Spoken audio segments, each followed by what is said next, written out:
introduce to you today Professor Gary Bach, who you can tell is Korean American. Somehow staying in the States reflect in the physiognomy somehow, right? I think so. He's a third generation Korean American whose grandparents fleeing a Japanese occupied Korea arrived in Hawaii in 1905. So the history of immigration goes way back, right? His awards and fellowships are from the Ludwig Wolkenstein Foundation, the Elliott Page Literary Prize, the Association for Asian American Studies, the Research Corporation of University of Hawaii, the Hawaii Book Publishers Association, and the Council for International Exchange of Scholars in Fulbright. And whose publications include a rice paper airplane. This is my favorite. It advances a very, very strong criticism of the Japanese Imperial Army taking over the Joseon Peninsula, the Korean Peninsula, and also a very strong criticism of the U.S. mainland takeover and commercialization of Hawaii. I recommend this very much. And Children of Fireland, I think I have one here. And The Watcher of Waipuna, and Beyond the Falls, Language of the Geckos, that is good. And Brothers Under a Same Sky, and stories and essays, and a lot of other material he has published. Professor Gary Bach's areas of interest include creative writing, literatures of Hawaii and the Pacific, Asian American lit, Korean American lit, ethnic American lit, modern Korean lit in translation, and the contemporary Korean and East Asian cinema, the physics and jazz. He's a very good jazz pianist. Producer, writer, and editor of the Olelo community TV series Plantation Children, second generation Koreans in Hawaii. Well, I think the list goes on, but due to the time restraints, I think I better stop here and let Professor Gary Bach take over. Why don't we, welcome Professor Gary Bach with a big round of, welcome with a big round of applause. Thank you, Professor Lee, for inviting me again to come to Yonsei. I love coming to Yonsei. Very beautiful campus.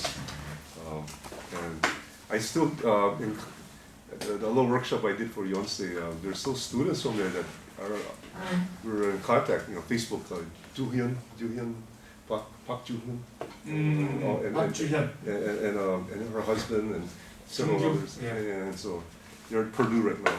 I think they're in Hawaii right now, in fact. They went to a conference and such. But thank you again for inviting me, and I'll begin. My paper is rather long, so I'm going to kind of abridge it, condense it as we go on, and maybe expand some parts. I want to go for maybe like 45 minutes.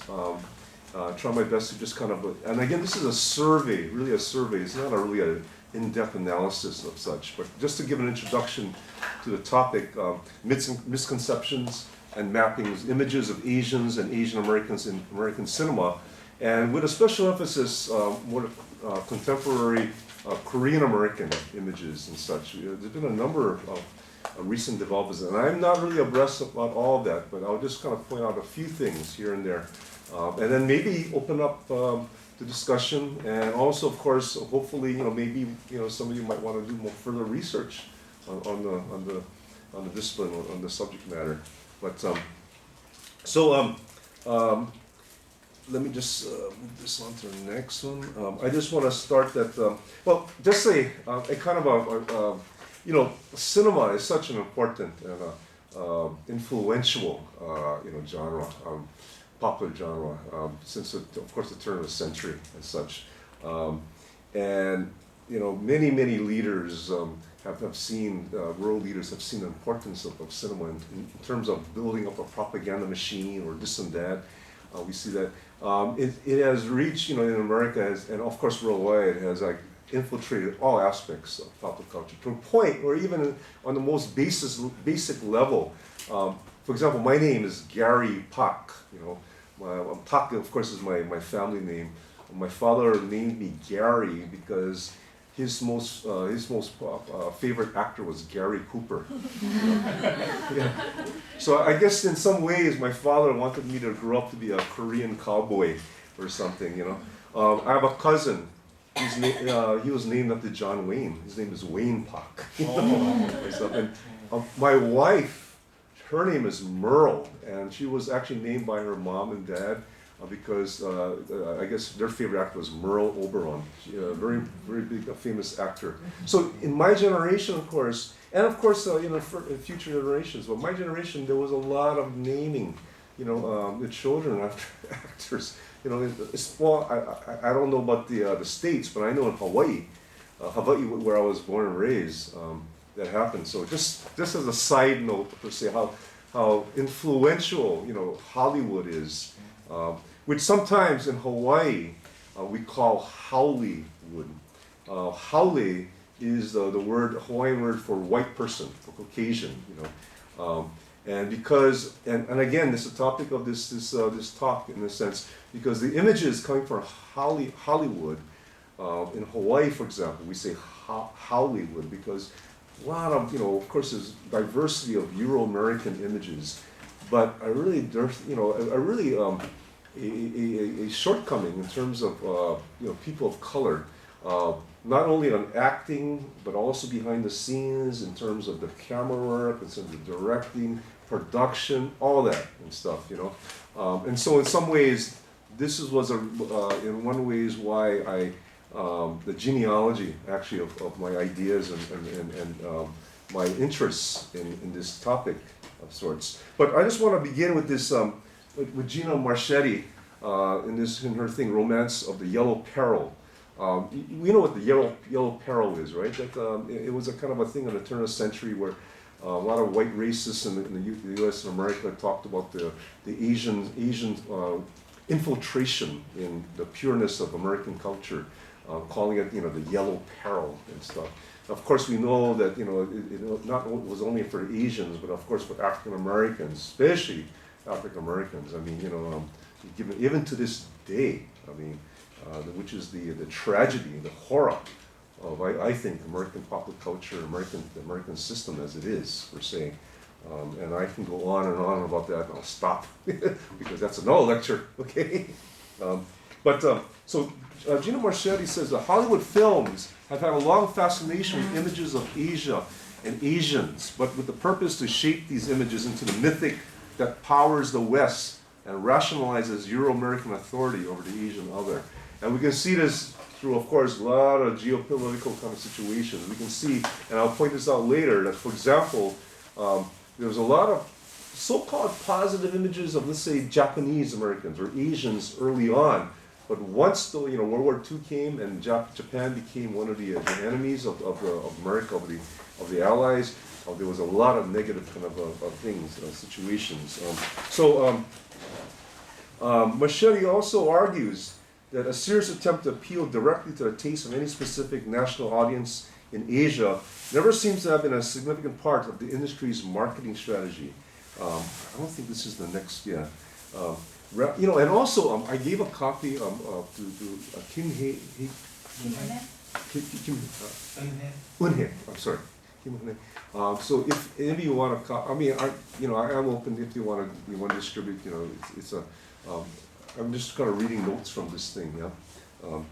Any serious attempt to appeal directly to the taste of any specific national audiences in Asia never seems to have been a significant part of the industry's marketing strategy. Rather, Hollywood used Asians, Asian Americans, Pacific Islanders as signifiers of racial otherness to avoid the far more immediate racial tensions between blacks and whites, or an ambivalent mixture of guilt and enduring hatred toward Native American Hispanics.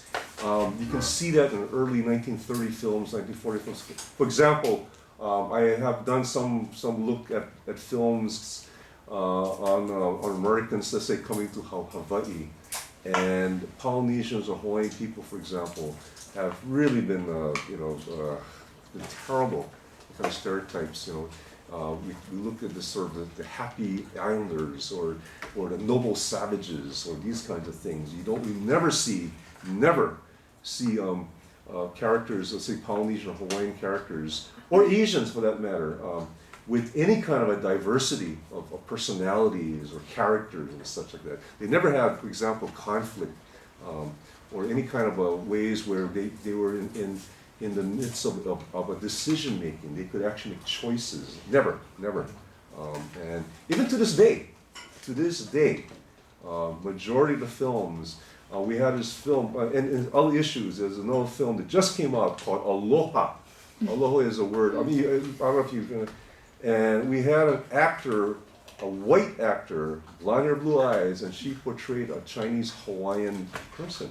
I don't know how you can imagine that. I'm talking about this day, 2015. And again, it goes back to who's running the film industry, the production, all these guys like Donald Trump and all those, I don't want to say it here, I don't want what I think of these guys, a number of guys like him, and subtle kind of responses too, okay? Okay. Another point I want to emphasize too again is that Hollywood images of Asians and Asian Americans are conditioned by geopolitics. How the United States, thank you, that aligned, looks good, that aligned itself with other powers and countries of the world at any particular historical period. Thus, because this loosely translates in warfare as an imperialist response and attempt to settle contradictions in the quest for markets and the desire to expand capital, the subject of wars has governed the kinds of images that Hollywood developed for Asians. And I'm going to give you examples of this very shortly, and so on. These images most times would usually be shaped to benefit the American imperialist point of view, and racial stereotypes would proliferate boundlessly, though there may be one or two exceptions. For example, the surprising, let's see if we can, so we have one of the big stereotypes in 1929 and stuff was mysterious Dr. Fu Manchu. You have all these images of Asians, and Peter Lorre, who was actually a white writer, white actor, but he portrayed as Japanese, Mr. Moto. But you had like Warner Olin, and he was of, I believe he's of Swedish descent. He's American. There's a number of them. Sydney, I forget. There was about three. There was three different types of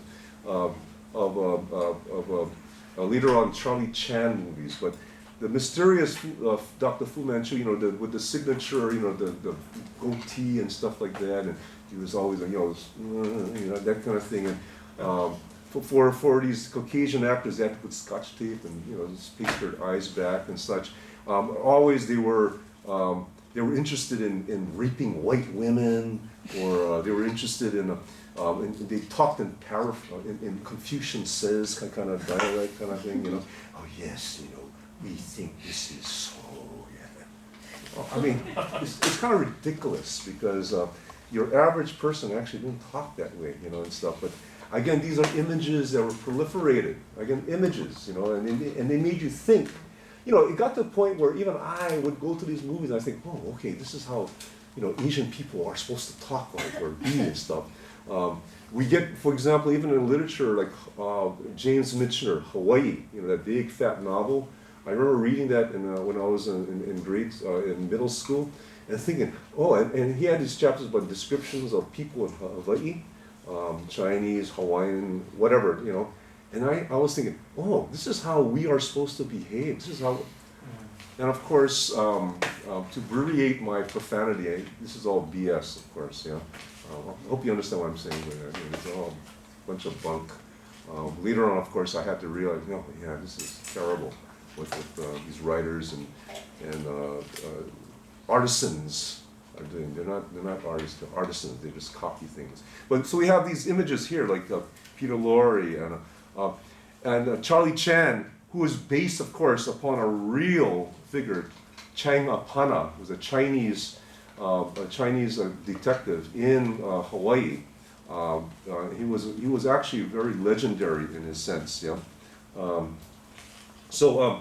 Then I also want to bring up these things. I think I'm getting behind myself.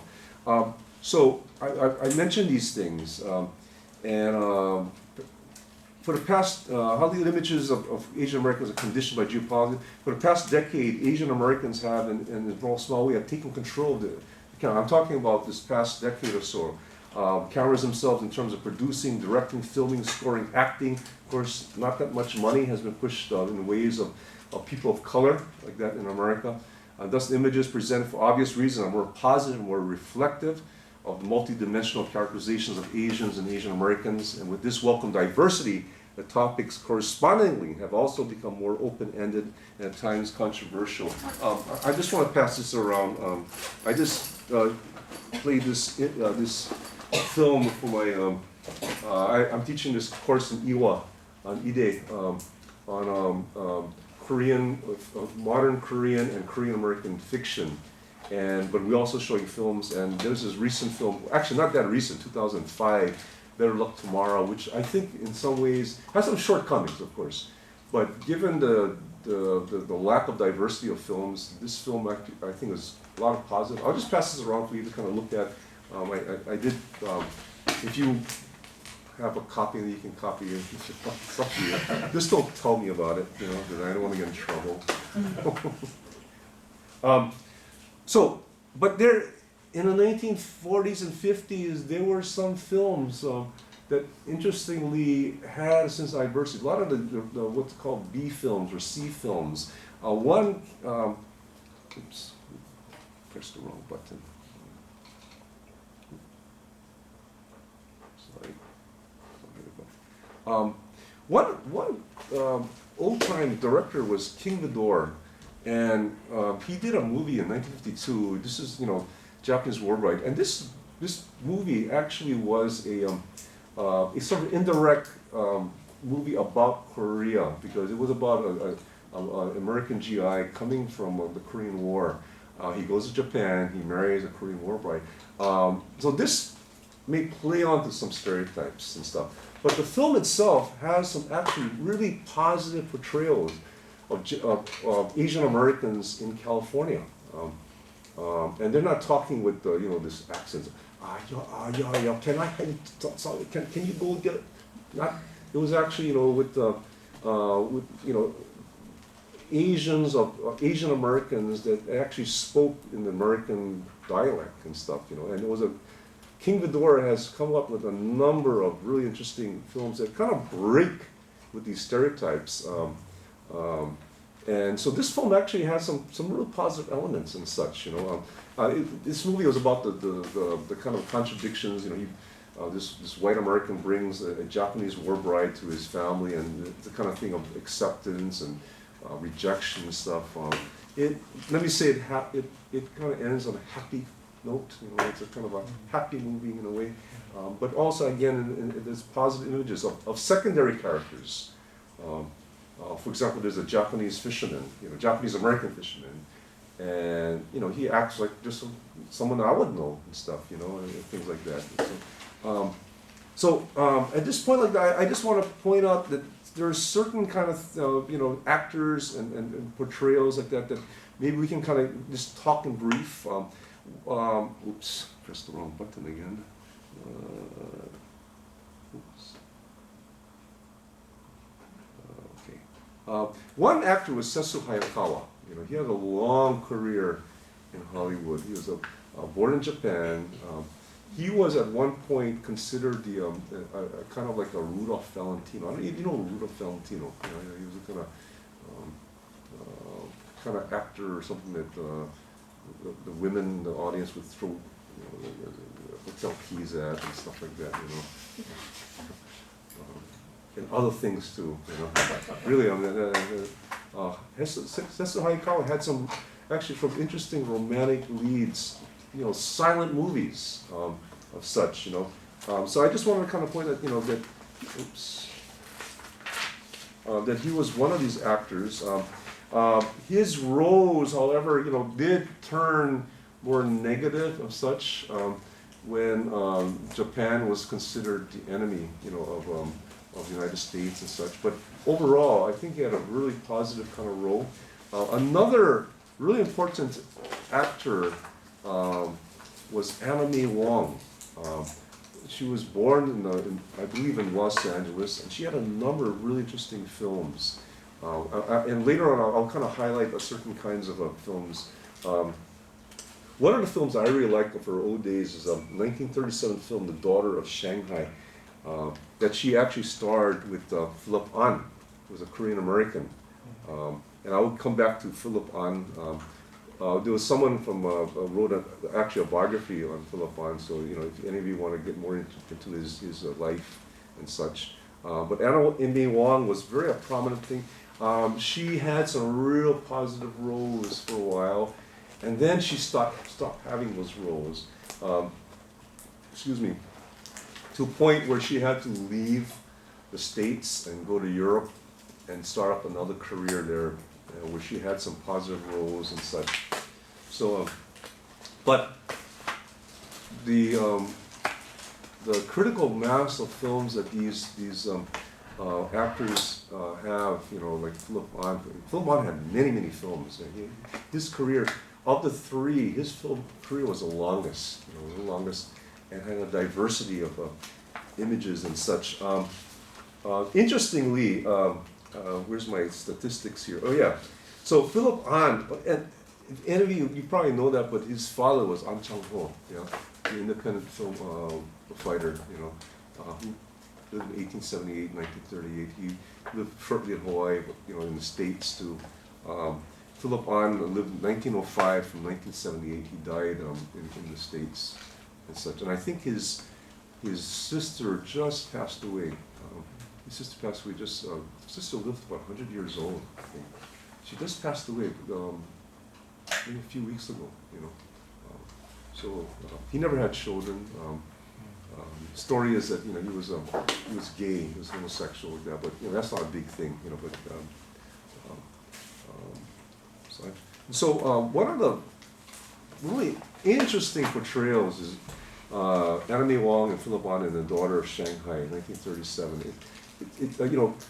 And again, Philip An in this movie, he portrays an FBI agent, and Anna May Wong plays a daughter of a merchant in Chinatown, and she's trying to rectify some bad things that went against her father and such. And it's actually really interesting. It's only very short, but maybe a little over an hour. And you must find it on YouTube.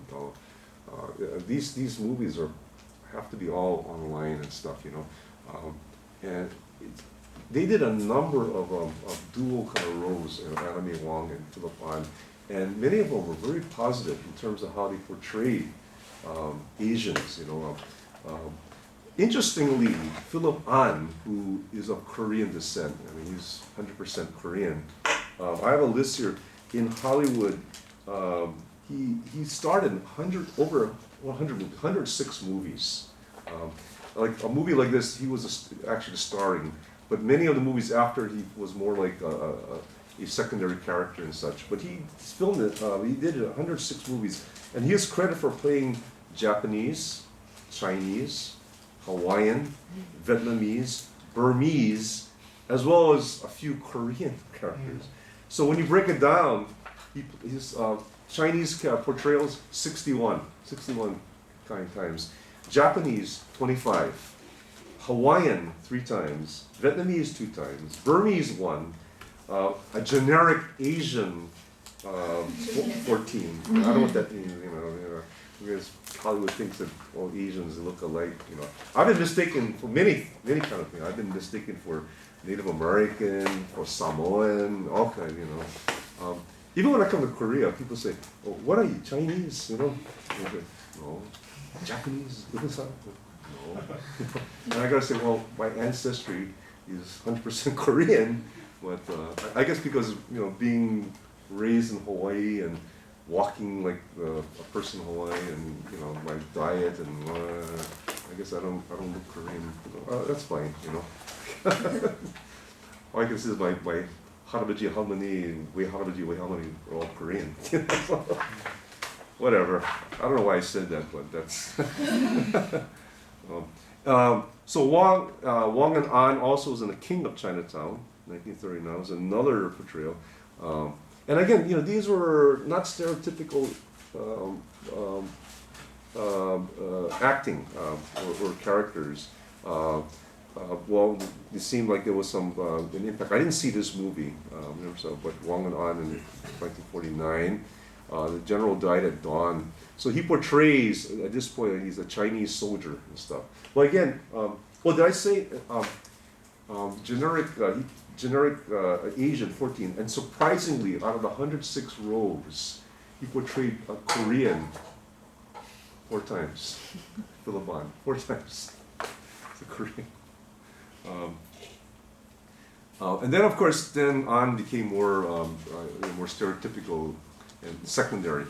He had a thing with Aunt Mae West, with Shirley Temple. He had played the stereotypical roles. Mr. Moto. He got because it was a less stereotypical kind of role. The story of Dr. Wessel. He portrayed in during World War II.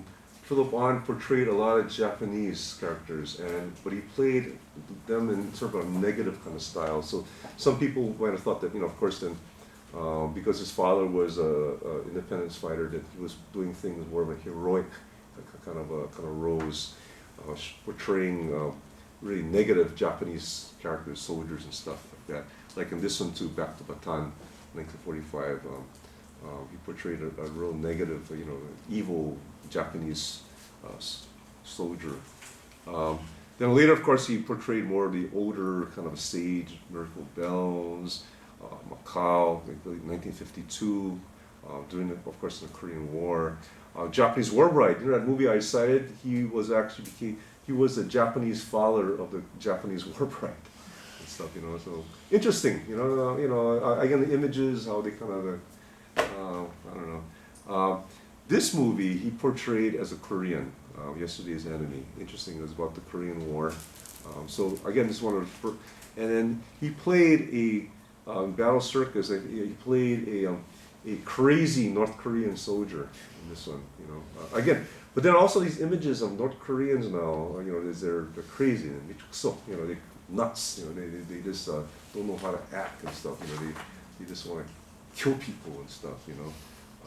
The Great Imposter. You can see in the middle. This Tony Curtis is a kind of popular American art character. Later on, 1973, and then God Is My Co-Pilot. He portrays here, I believe, a Japanese officer too. So again, my breakdown. This is Chinese 65, Japanese 25, Hawaiian 3, and Korean 4 roles in his long career of sorts. Let's see. I want to begin. I have time. Okay, not yet. Okay. One of King Vidor, the Japanese War Bride. He kind of indirect images of Korea because again it was something that coming from the Korean War of such. And again there was some kind of positive images. King Vidor had a number of really interesting films too. He had a kind of a long career, but he didn't really make it big per se as a blockbuster kind of thing. He always had those sort of B films, those kind of things. He never went beyond that. And again, one of the reasons because I would think, my analysis is that his films were really more independent, independent kind of filmmaking and stuff. And he had sometimes if you portray the reality of it, Hollywood isn't like that. Hollywood was a lot of the films in Hollywood, for example. You had a lot of war films that portrayed an American point of view, but also you had a lot of musicals and those kind of things because that's the kind of they wanted the public to be kind of entertained per se. We had a movie like Sayonara, 1957, and it's about the Korean War, about the Japanese occupation, during the time of the, and I'm not sure if my analysis is, of course, I don't think it's really positive. If you want to talk about biracial marriages like that, but mainly, white males and Asian females, that kind of thing, then, I don't know if you think that's positive, then that's fine, it's, you can make an analysis of that, the way I look at it is, it's another form of U.S. imperialism going to and controlling things. Of course, that when they occupied Japan, a lot of the military people had their own, brothels, and stuff. It was really interesting. Japanese filmmaker Mizoguchi, he has some interesting films where he actually has, portrayals of that. I mean, not directly speaking, but it's kind of indirect. I forgot the film. Maybe Jin knows those. You remember, Mizoguchi? Korean prostitutes? About those kind of the prostitutes, the American GIs. Prostitutes, you mean Wianbu? No, not the Wianbu. No, not the. But they actually kept like mistresses, on the side and stuff. The American servicemen did the same thing in Korea too, of course. Of course, we know the Wianbu, what the Japanese did to the Korean women and other women of other countries and such, But so, well, I think I cited this this one here. A movie like going back to this, there's this movie of flying out. It has a kind of a theme of more like the racial tolerance, which was overall more popular by the studios because it portrayed interracial relationships as a form of tragedy in a way. That's the kind of thing. There's, in this thing there were, sites of I think the relationship with the Red Buttons and I forgot her name. She became a very kind of famous Asian American actor. She was in a TV series called Courtship Eddie's Father. Exactly. Interesting. What was her name? Mrs. Hamilton or Mrs. something. She had a white name. Mrs. Anyway. Yeah. And of course, Marlon Brando. I think Marlon Brando is a great actor. He's taken some really interesting kind of stands, of course, political stands and such. Battle Circus. And then now we have these. Again, these images, Cold War images of Korea, like Battle Circus. Crazy North. Philip Bond, one of the few portrayals that he has of Korean. Portrays as crazy North Korean. And then of course we have Pork Chop Hill, which is about the Korean War, Gregory Peck and stuff. For the most part, except for the ending part of the war and stuff, but a lot of times during this period of time when the Korean War, actually Americans were getting slaughtered. They were getting really beaten up by the Chinese volunteer army and the North Korean in the beginning part of the war. And in some ways, these movies were, in a sense, historical altering of such. They try to alter some aspects of the Korean War to make, of course, build this kind of a Cold War kind of a policies of such. But interesting too, there were also other films that in some ways portrayed the Korean War, Koreans, in a much more realistic kind of way. And one of the films, interestingly, was done in 1951, right in the Korean War, by Samuel Fuller, who was also another kind of interesting filmmaker, director. He did B films and such, and he made this film called Steel Helmet about American GIs. And in Korean War was the first war where the U.S. Army, the U.S. forces was integrated. All the other World War II and such like that. The blacks and whites were separated, and whatever Asians and such like. You had your own group, led of course by white captain or white sergeants or whatever. But in Korean War, of course, it was the first time you had integration. In the thing, and in this interestingly, you had a lieutenant who was an African American. You had a sergeant there were two sergeants, I believe. One sergeant was white, a Euro-American, and another sergeant who was Asian American. And then there were portrayals of actually Koreans, Koreans who were actually, portrayed by Koreans. There was a Korean child portrayed. Of course, he's a Korean American. He was actually taking he lived in Los Angeles, so he spoke really good English and stuff like that, But a lot of the themes in this movie, Steel Helmet, which I'm quite sure you can find online, was kind of interesting because it kind of reflected portrayal of what was going on. It reminded me, an analogy is like Herman Melville. When you read his stories like Moby Dick, or you read like, for example, Billy Budd, his portrayal of a lot of the sailors I thought was very accurate. For example, in the Moby Dick, he portrays the harpooners. One was African American, one African roots, one was a Polynesian, the other one was a Native American and such. In Billy Budd, you see those kind of those kind of things.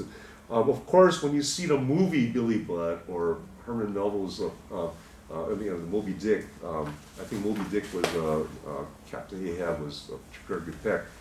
Whole crew was white, was Euro-Americans, but in reality, back in those days, the actual days, the ships, the naval ships like that were really integrated. And in fact, someone said that one of the most egalitarian institutions in America at that time was the naval ship, a boat, because there was all African American, Indians, Polynesians would jump ship, they jump aboard ship when the ships were reported, let's say in Tahiti or Hawaii and such like that. So anyway, and then of course you had continue with the stereotypes, the Manchurian Candidate, crazy North Koreans, but then here you again start getting on the screen some I would say unrealistic images of such, and one of them was. One of the portrayal was a North Korean, and this is the North Korean, Henry Silva. I don't think he looks Korean. I mean, I don't know. Maybe my understanding of Korea is, off. Excuse me. Henry Silva, of course, was a Puerto Rican American actor. But you start getting these images in the portrayals of Korea. Of people other than Koreans, for example, in a recent movie when I was in college and stuff, I really liked a lot. It was MASH, I said like, oh MASH, but a lot of the Koreans in there, they don't look Korean. Like this boy was supposed to be a Korean, and I don't think he's Korean. And I'm thinking too, okay, there's a lot of mixed races, Koreans now. But back to the Korean War, I don't think there was that many of this boy looked like he was in his teens or early teens, maybe like 12, 13. I don't think that was there as yet, those kind of biracial, I'm talking about Euro-American, Korean kind of mixing as yet. It was happening during the Korean War, of course, and later, of course, subsequently. But again, this is a time was MASH was being invented, and again, it's like these Hollywood producers, directors are creating these kind of images for us and thinking, okay, this is how it's supposed to be. I don't know, it's kind of screwy. I think I don't know how you feel. So you had these things, these kind of images of Koreans, and he's supposed to be a Korean doctor, but he's actually, I forget his name, Chinese American, right? Another portrayal was, I don't know if you're familiar with James Bond, right? Yeah, sorry, I gotta put some music to Harold Sakata becomes a Korean, because in Odd Job in Goldfinger is supposed to be a Korean, right? Harold Sakata. He was actually from Hawaii. He was actually my father actually knew him. I don't know how, but he told me, oh yeah, I know him, Harold Sakata, because I guess my father liked to sing. They say Koreans are all good singers. I don't know, but my father was a pretty good singer actually. I'm not a good singer. Terrible singer. But I think maybe Haruo Sakano was a singer too. You know, I don't know. And then, you know, we also get more negative images of such because of North Koreans. A lot of, you know, because again the geopolitical thing, and more recent. And I'm saying more recent is like over 10 years ago. I guess it's not recent anymore, right? You know, Rick Yoon, who's actually a Korean American, you know, died on the day, 2002, and he portrays his, you know, this really steely North Korean who can, you know, remind me of maybe like Arnold Schwarzenegger's, you know, Terminator. You know, no matter what happens, he still rises. As if you know, North Koreans are like supernatural or something. You know, which is kind of interesting because it's a side note that I know that in the 60s and 70s, I think, and maybe 80s, even maybe now, I don't know. I know there was contests in Korean school to draw the most evil North Korean. Right? Is that right? They used to have these contests here, right, among the students like that to draw the most evil-looking North Korean and stuff like that. You know. Right? Is that right? I mean, someone told me about that, you know. So again, to kind of vilify, you know, to make North Koreans look really bad, but then again too in Hollywood films, you know, again that's a thing too, you know. So you know, of course, Rick Yoon he portrayed, you know, Japanese, and this Rick Yoon, you know, kind of good-looking guy, you know. But interestingly. Another Korean actor, you probably know this, was asked to do this role, and he refused it. You know, Cha In-pyo. You know, and he became. I remember I was here in Korea when he turned it down. You know, and he became like a sort of folk hero among. You know, I don't know if a folk hero, but a lot of. I know the students that it was in my class when I was teaching in Korea. They really, oh yeah, like hero kind of thing. There's been other, of course, portrayals of Koreans, you know, like Johnny Yoon, They Call Me Bruce, you know, more of a slapstick kind of thing. And he really hasn't had a really deepened career. I have here some Korean American images, and a lot of these Korean, you know, they portray stereotypes of the Korean grocer, you know, which in really is kind of negative kind of portrayals, like, you know, Spike Lee's Do the Right Thing. I didn't see the other ones, but I heard about them. I seen David Fincher's The Fight Club, which the Korean grocer is portrayed as a real timid and spineless kind of a person like that. And again, these are like small snippets. And, you know, when these are the only kind of images you get about a particular ethnic or racial group and such, you know, it kind of brands in you, no matter who you are. Even though if you, for example, if you're Korean or Korean American and you see these images, and, you know, there is a kind of a negative kind of a thing that does, like I say, almost scar or brands in you, per se. There was, of course, you know, a trend, I mean, or a movement. I know, you know, among Korean American families, for example, families that immigrate to the States like that, the stereotype, and which at such in some ways is not a stereotype. You know, the families want you to become doctors and lawyers and go to the best schools and all that stuff like that, right? You know, it's not really a stereotype per se. But you know, some of these Asian American, Korean American, they actually, you know, wanted to go into film. Like, you know, President Jern, I knew his chin. You know, he becomes a film scholar and stuff, you know, and such, you know. And so there's a trend. I mean, there is a kind of movement to, and what has happened too is, you know, there have been a number of Asian Americans, Korean Americans, you know, who become filmmakers or actors and such. And so there's a trend. There was a beginning trend in the 1990s. For example, Yellow, Chris Chan Lee's Yellow. I don't think it's such a great movie. Sorry, that's my. You seen that movie?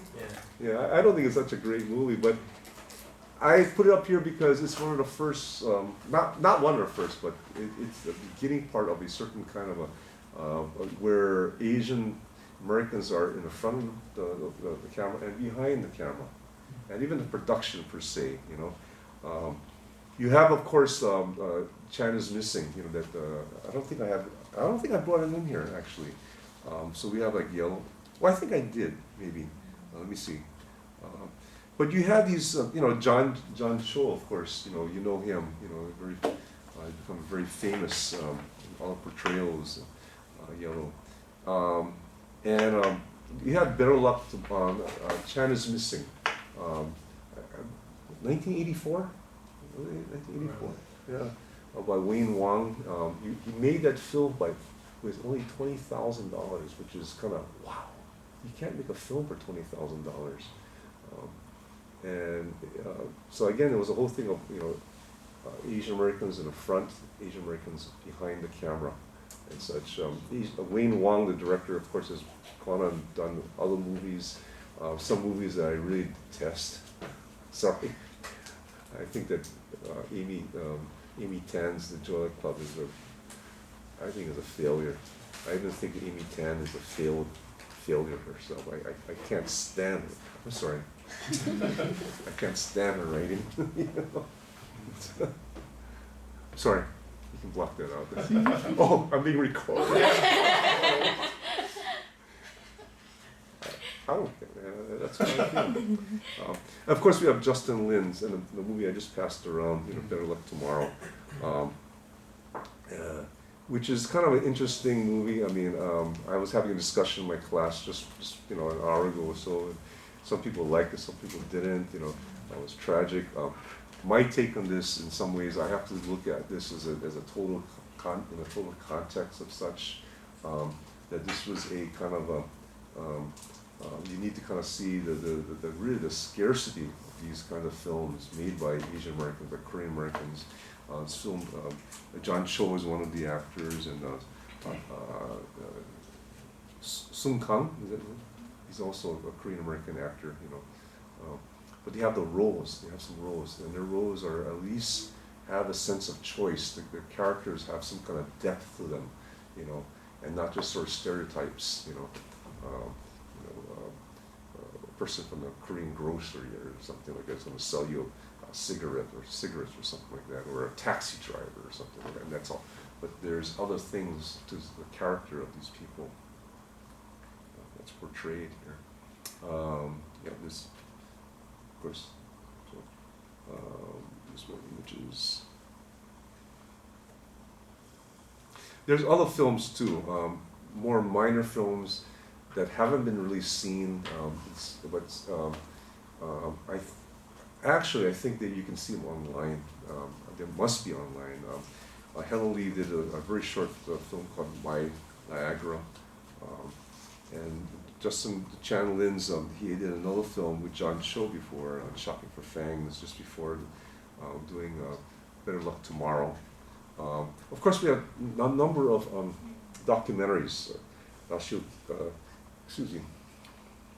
Dale Seo Kim Gibson's and Christine Choi's Saigu, you know, that's about the LA riots or rebellion or whatever you want to call it. You know, really, she interviewed people, and I remember one scene where she was interviewing one of the women there, and she says, you know, I come to Miguk, but after this thing, I see nothing that can back up Miguk, you know, beautiful country. Because, you know, this is the horror, this the kind of suffering that she has gotten, which was really kind of interesting, you know, in terms of posing the kind of contradictions of such.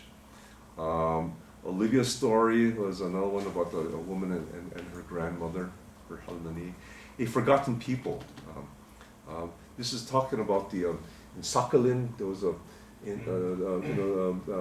Japan during the war sent, I believe, 40,000 Koreans to mine the coal mines in Sakhalin, and out of the 40,000, only 20,000 came back. So in other words, 20,000 Koreans died in the mines, or as a result of the mines. Many of these Koreans remain in South Korea and establish their own communities there of such. Another similar kind of film is, and I haven't put this on, but David Chung. David Chung, he teaches film studies at the University of Michigan, and he has a movie, a documentary, a really great movie, Koryo Saram, about the forced migration, the forced exodus of Koreans, more in Manchuria, Mongolia side, and pushing them to Kazakhstan. David Chung actually is teaching right now at Iwa. He has a program there. He teaches filmmaking and such. David Chung, he's a really really great filmmaker, I think. And I just had dinner with him just recently, and we were talking about his projects he's doing. I'm telling about my projects and that. So I didn't put this on this thing, but that's another film that I think that if you can see it, it's a documentary again.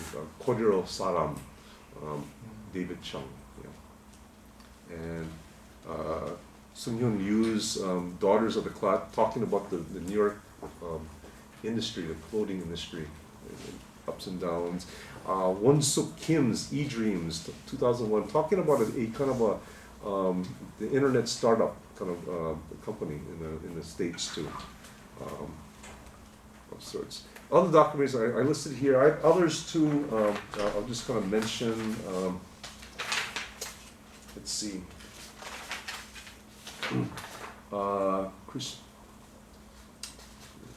Christine Chang's "Be Good, My Children," and it's kind of my notes here are an irrelevant drama about a Korean immigrant family in New York, whose family each have very different ideas about what life should be like in their adopted homeland. These are short documentaries. A lot of them maybe 30 minutes. Some of them are like 15 minutes, and sometimes a little longer. Julie Wang's "Black Hair, Black Eye." They filmed it poses the question: from what sources a young Korean American lesbian draw her sense of identity? Diane Lee and Grace Lee's "Camp Arirang" explores prostitution near American military bases in South Korea, examine the lives of sex workers and their Amerasian children who live in the U.S. camp towns throughout the South Korea in 28 minutes. Greg Pak's "Fighting Grandpa." Just a side note, his father's brother was the Moksa of my church, actually, Reverend Harry Pak.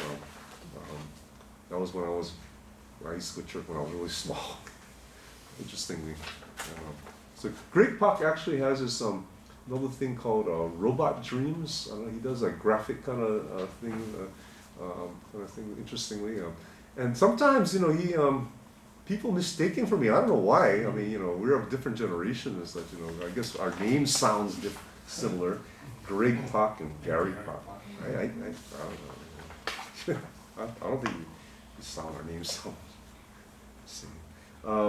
So this is a sensitive and probing portrayal of Korean immigrant grandparents and their marriage.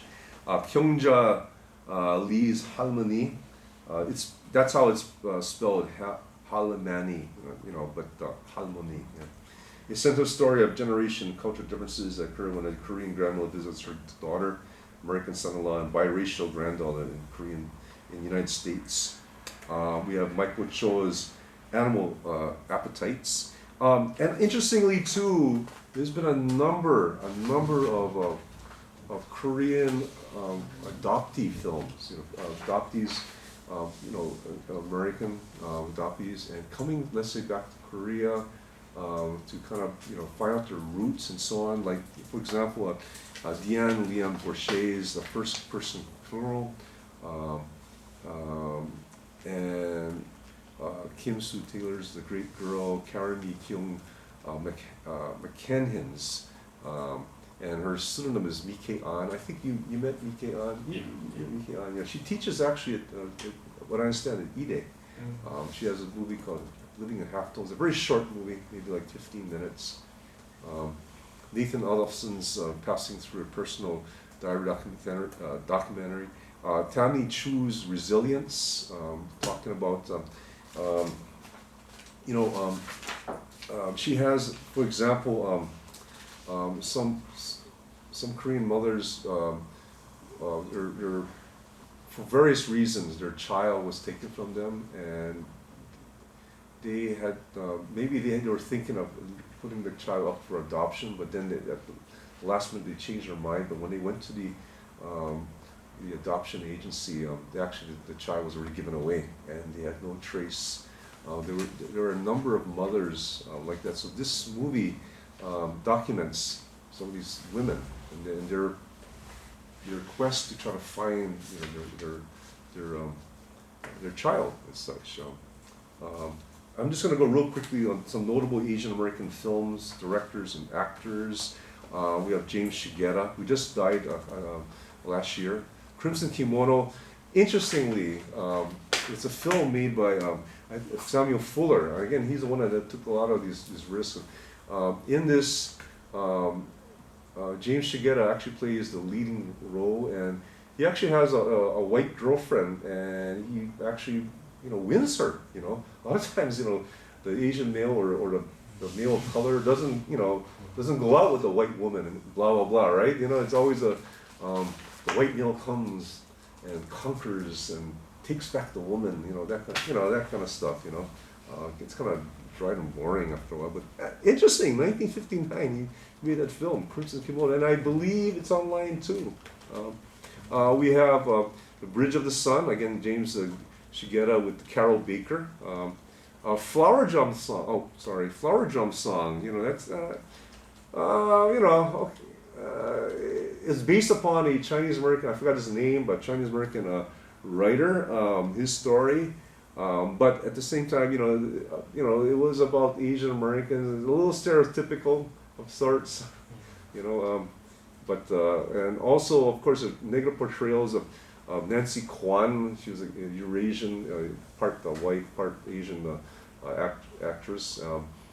She was also very known for that very stereotypical, what was it called, The World of Susie Wong kind of thing. It was based upon a novel,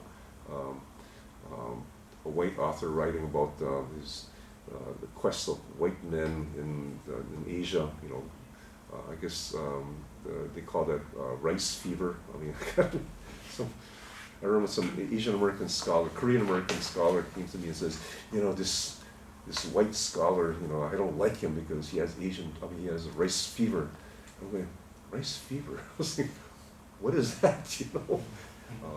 And then I found that, you know, then she explained to me, well, that's like a white, you know, a white male academic who just wants to sleep with Asian women, kind of thing. You know, I said, oh, okay. I didn't know. I mean, I didn't know it was rice fever. I was trying to figure that out. You know, how do you get fever with rice? But you know, those kind of things. You know, I mean, I say these things. I mean, I think this is important to get these. I even tell these to my white colleagues. You know, I tell them, hey, you know, I don't hold back stuff like that. I guess. Being born and raised in Hawaii, I'm kind of, you know, in your face, I think. I don't know. We have like Mako. He was a really very important.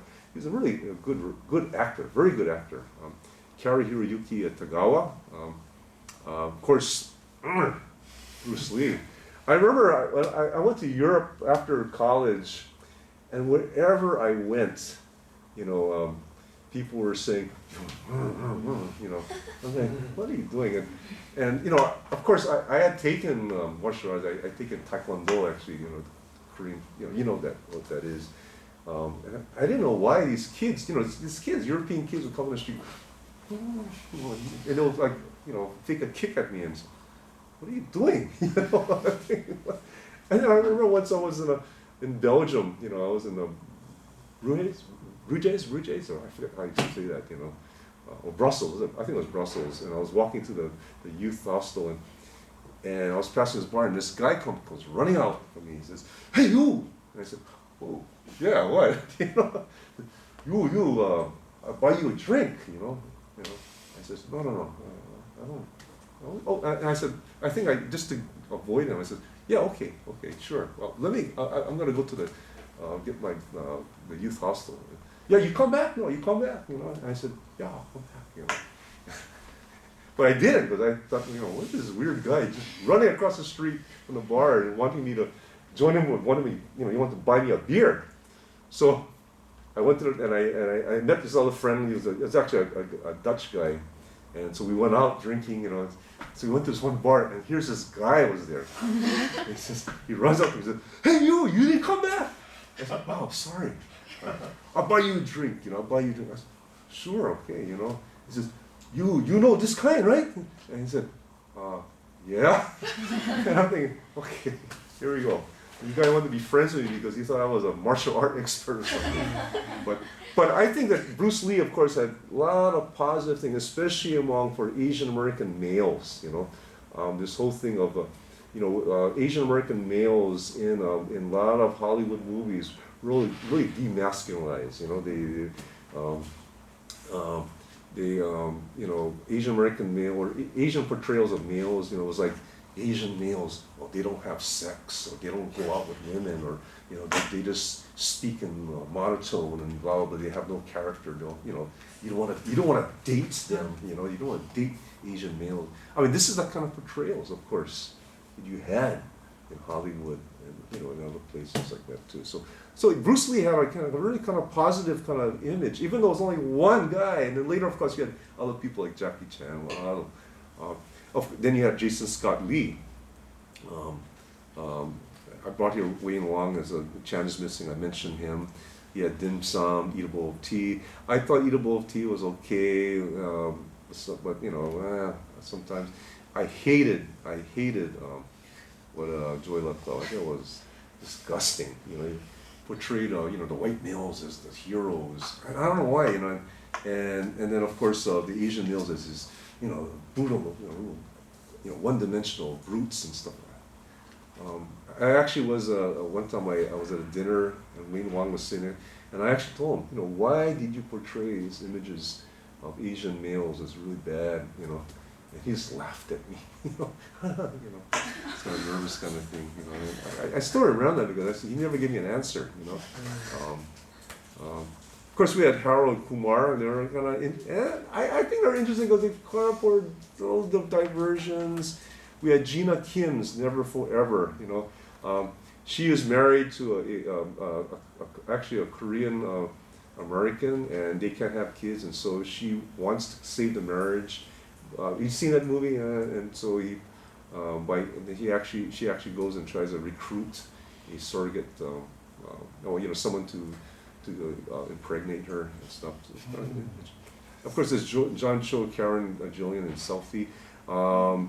This didn't last too long. Just a few episodes, I think. I never watched it. I wanted to watch it, but I'm not a big TV person. Daniel Dae Kim and Soo-jin Kim in Lost. Soo-jin Kim, of course, Kim Soo-jin, she's a very famous actress here. Daniel Dae Kim she was in what's that famous movie? Shuri. Yeah, Shuri. Yeah. Daniel Dae Kim is Korean American, and I understand that he doesn't know very much Korean, so Kim Soo-jin had to kind of coach him.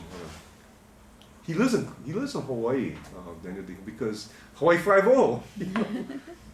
Grace Park, Daniel Dae Kim. Daniel Dae Kim lives in Hawaii, and he's a really nice guy. He's very sensitive, very modest, very humble. Sometimes you see him at the restaurants, and people just flock to him. Oh, can you sign?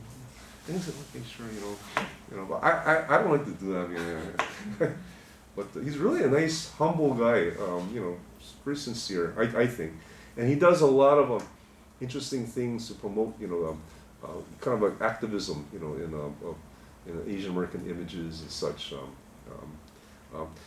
Interesting thing about this too, again, there's a portrayal of images too, because Daniel Dae Kim's character is a Chinese American in Hawaii. Grace Park is supposed to be Hawaiian, and she doesn't look Hawaiian. She's of course Korean American actor, Grace Park. So again, I think there's again a sort of manipulation of images. I didn't know why they actually didn't choose, and that's happening in Hawaii too. I just want to say a few things because there's they had a movie on one of the princesses of Hawaii, Princess Kailani, who was actually the actress was actually a South American, South American. There's also talk of doing one of the kings, one of the great kings of Hawaii was King Kamehameha. And the actor that they've been talking to was The Rock. Rock he's half Polynesian and half black, but at the same time, you figure, well, why couldn't they get a Hawaiian person to portray him? There's Hawaiian actors too, and such, I just also want to end this thing, but there is a documentary by Jeff Adachi, 2006, about these issues that I'm talking about today right now too. It's a documentary. It's pretty interesting. There's also another documentary about portrayals of female Asian females. I forget the name of that. It's off. I don't know if maybe Professor Jern remembers that and such. So I just want to kind of have just read a conclusion here to be brief, and I hope I didn't go over. I did. I'm sorry. To be brief, images of Asians and Asian Americans have been, for the most part, stereotyped for the purposes of U.S. geopolitical persuasions. In general, if Asians and Asian Americans are not behind the cameras, I can't say that there has been any positive images developed and has been offered to the world. There have been some. I've been telling you there's some exceptions, of course. Only when these cinematic images have been controlled by Asians and Asian Americans have only then been accurate persuasions of disillusion. And only when these cinematic images have been controlled by Asians and Asian Americans themselves have these images been demystified. The mapping of Asian and Asian Americans have only then been accurate persuasions of this illusion called cultural representation.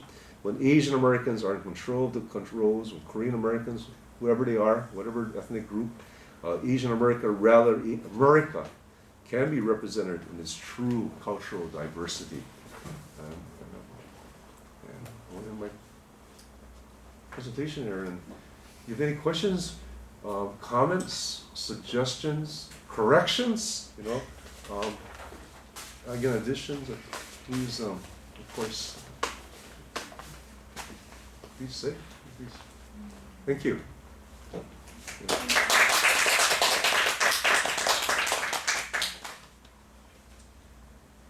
Thank you for your fascinating talk, along with a very resourceful information about the movies from 1920s to today.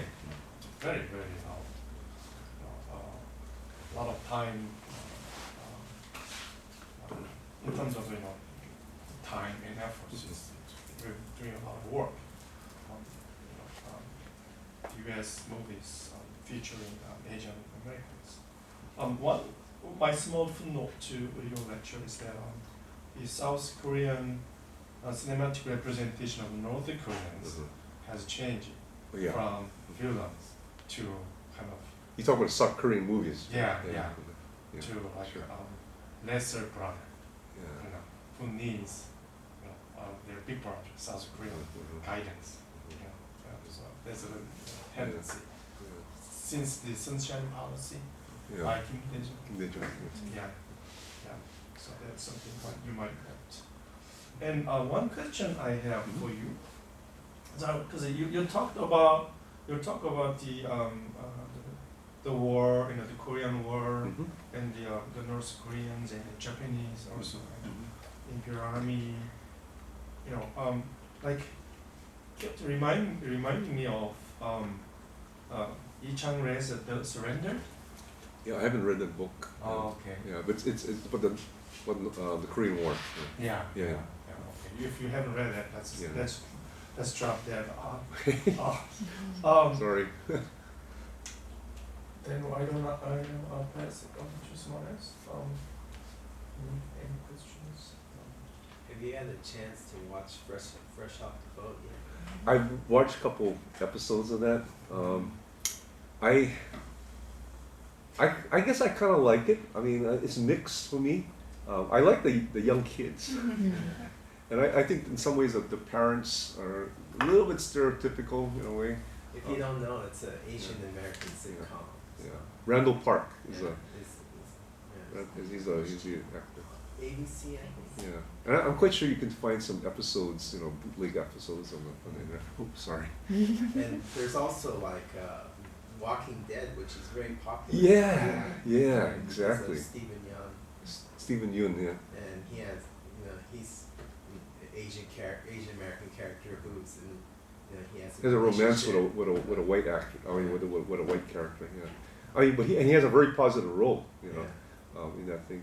So yeah, there's some interesting kind of things going on. I mean, once in a while you have, but then again it's like thinking, well, how can they avoid portraying these things? How can they avoid portraying what's real in the real world?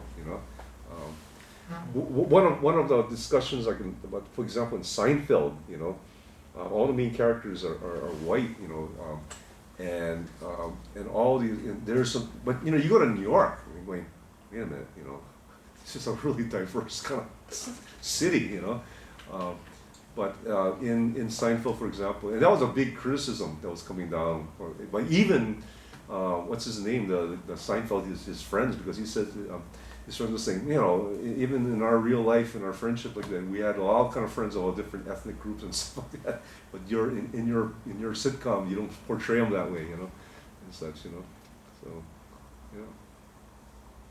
Yeah, I mean, I think like if you're a filmmaker like Woody Allen or Noah Baumbach who are making films about New York, it's really disingenuous to make a film about New York today and have the cast be all white. Yeah, because you're not exactly. really being true to the location. not at true, all. not true to the location.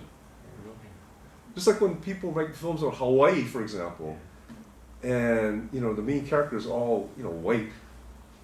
Hawaii 5-0, it's always you have these other characters, but they don't have this certain power. Who controls it is these two white guys. They're the main detectives. The heads. The Jack Lord kind of vision kind of thing. And it's like, wow, come on, come on. It's like it's going to it's kind of a neo-colonial. It is basically it's a neo-colonial kind of interpretation of what Hawaii is about, and especially like this movie, Hawaii. You have a blonde-haired, blue-eyed actress portraying a Hawaiian person. Wait a minute, come on. It's you're asking me to stretch my imagination too much, and I don't want to stretch my imagination that way because it's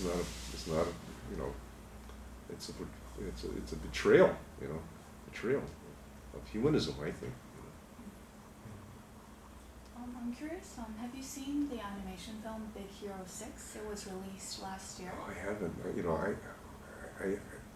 I don't see.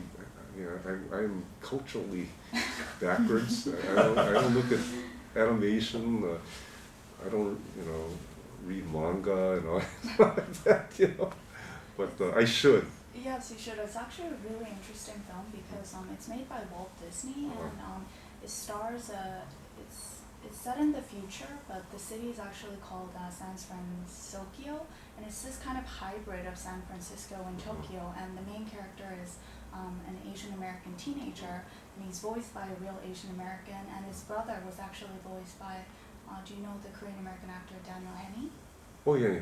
The handsome guy. So he's half white and half Korean. yes. Yeah. So I think as you said, it's we kind of trust people of those ethnicity to kind of do justice to their own people, right?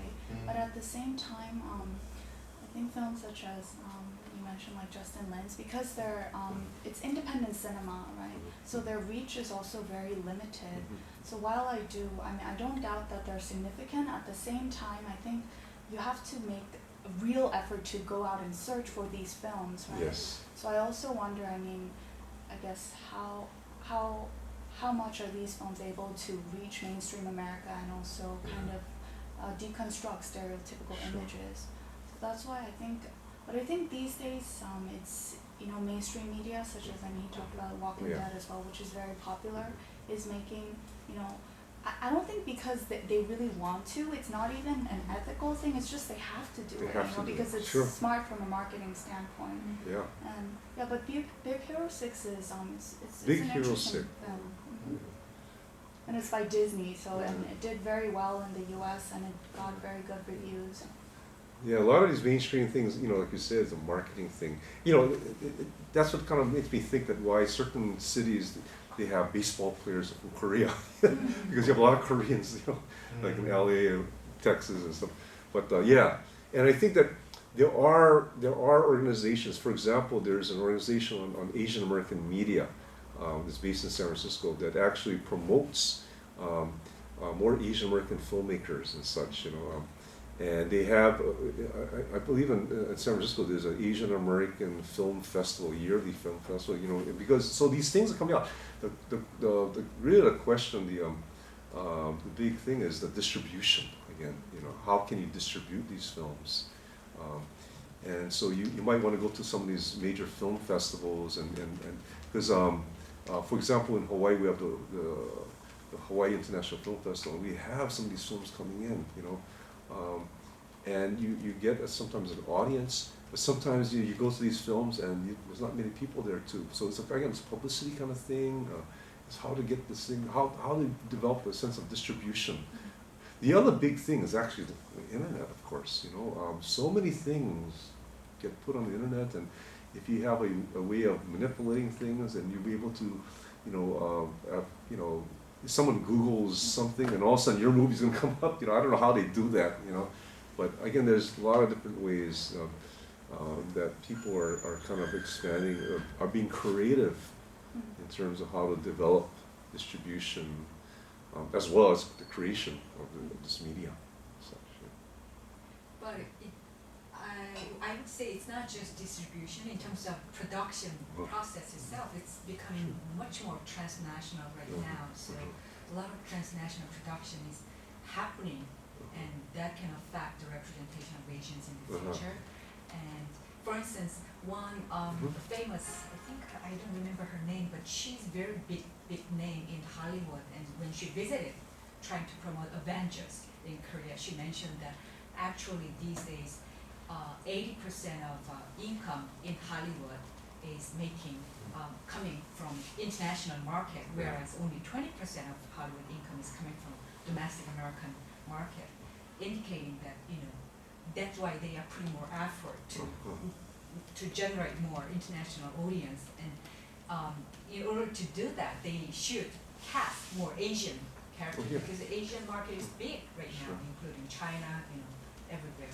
And that's why they are trying to have some Indian characters somewhere here and there too. So of course it's very fragmented process, you know, having just one Asian guy in the film right now. But in the future, I mean, gradually, I think the changing can happen really, really fast. Even bigger scope than we can imagine. No, I agree. I think these things can happen very fast. I mean, in some ways, one kind of analogy is like Hanyu, and it has crossed all kinds of ethnic, racial, whatever lines and that kind of thing. You know, for example, in Hawaii, Korean soap opera is like tremendously popular, tremendous. I mean, when our Korean station in Honolulu had a certain program come on and didn't have subtitles, there were like calls, a barrage of calls, and saying, "We want subtitles, we want subtitles, and we don't know what's going on." And of course, along with that, in a secondary kind of thing, there's been an increase of wanting, you know, students wanting to learn Korean, for example, you know.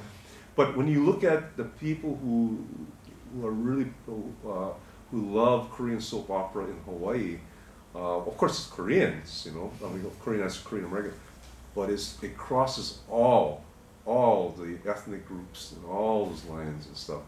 Once I was, we had a program at my university on the popularization of the Hanyu, you know, and we had a program, and we actually brought a couple people from, I think an actor and a screenwriter and a writer and a director from the, you know, I think it was KBS here. We brought them, and the audience was packed. Very few Koreans of Korean ancestry. It was all, you know, Japanese Americans, Chinese Americans, Hawaiian Americans, you know, Euro Americans, some Korean Americans too, Koreans too, but it was packed, and you said, wow, you know, such a, I guess the expression in Hawaii too, a rainbow of people, and you know, it's not only, it's not, you know, Koreans were a small percentage, you know, mainly it was all these other people, you know, which is cool. I mean, that's the whole thing of the internationalization, the globalization of culture. And such, you know, and it exploded. It was an explosion of this thing, you know.